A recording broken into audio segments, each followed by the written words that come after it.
জামাতের লোকেই হামলা করছে আমাদের। ওই যে সীসা মিশা মদ এগুলো তো ঠিক না। আর কোনো মাজারে অ্যাটাক করতে দেয়া হবে না। জামাতেরা ওরা হুকুম দিচ্ছে, জামাতের ছাত্ররা নাটির নাই ও গেটের জন্য দুটো মহিলা ছিল, দুটো মহিলারও মারছে, বেগম মধ্যে বাড়ি মারছে, দরজায় মারছে, মাইরা ইন্দাক দল দুশো ইন্দাক দল দুই কাপ পাগলা করে বাইরেছে। এর বেটা রাজাকারের কোনো আইন নাই। রাজাকার কি করবো রাজাকারা করে? এটা তো শিবির দল, এগুলো হলো শিবির দল। ওই মুন্সিরা হুকুম দিছে যে বাইরে খেতাই দেয়, কেন আর বাইরে বোকে? আমরা অন্যায় করছি কি? রাজাকারের দল বাংলা দেশে থাকো না। নুচ্চা বদমাশি সন্ত্রাসী গন্ডামি পান্ডামি দুষ্টামি বাংলার বুকে থাকা হবে না। বাংলা হইল অলি আল্লাহর দেশ। এই বাংলাদেশ হইল অলি আল্লাহ, সোনার বাংলা, সোনার মদিনা। আপনাদের উপর এই মাজারে কারা হামলা করছে একটু জামাতের লোকে, ওরা জামাতের লোকেই হামলা করছে আমাদের।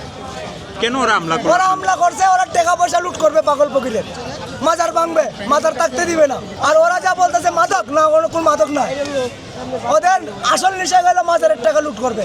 এর আগে একবার লুট হয়েছে। যারা হামলা করছে তাদের জামাতের লোক হিসেবে সব জামাতের লোক আছে, এমজিটির লোক আছে, প্রশাসনও জড়িত আছে। প্রশাসন তো আপনাদের রক্ষা করবে না না, ওরা রক্ষা করে নাই, ওরা রক্ষক বাহিনী হয়ে গেছে, রক্ষা বাহিনী না। ওরা জোট, ওরা মিথ্যাবাদী, ওরা দেশের শত্রু, ওরা প্রশাসন তো কি হয়? ওই যে সীসা মিশা মদ এগুলো তো ঠিক না। যারা মামলা দেয়, যারা মনে করেন ধরে, এটি গাঁজা করতে জন্ম হয়েছে। মাজার একটু সিদ্ধি খেলে এটাই কয় হারাম। আচ্ছা আচ্ছা, গাঁজা কোন সালাই না খায়? আমি মনে করি শতকরা 95% গাঁজা খায়।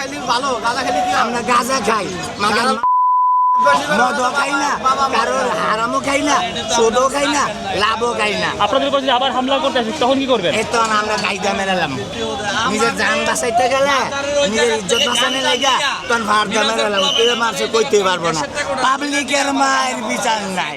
এরপরে আর কোনো মাজারে অ্যাটাক করতে দেয়া হবে না। এই কারণেই কিন্তু আজকে এখানে আসা। প্রথম কথা হলো মাজার কেন, কোনো জায়গাতেই তোমার অ্যাটাক করাটা ঠিক না। শুধু মাজার বলবো না, মাজার, মন্দির, বাড়িঘর যা আছে, যে কোনো স্থাপনাই হোক, এক নম্বর কথা। আর দুই নম্বর হলো মাজারের প্রতি আমাদের সাধারণ জনগণের কিন্তু একটা আলাদা বিশ্বাস আছে। আমার মনে আছে আমি যখন ইন্টারমিডিয়েট পরীক্ষা দেই তখন কিন্তু আমি আমাদের যে হাইকোর্টের মাজার আছে ওখানে গিয়ে গিফট দিয়ে আসছিলাম দোয়া দরুদ করে, এবং তখন আমি ফার্স্ট ডিভিশন পেয়েছিলাম। ফলে হয়েছে কি, মানে আমার বেশ অবাক লেগেছিল যে বোধহয় সত্যি সত্যি কিছু একটা আছে। এমনকি আমি যখন শাহজালালের মাজারে গেছি, সামথিং দেয়ার ইজ, আমি একটু আগে ওকে বলছিলাম যে কিছু একটা আছে। তো যাই হোক, কিছু থাকুক আর নাই থাকুক, সবচেয়ে বড় কথা কোনো ধরনের অ্যাটাক ভালো না।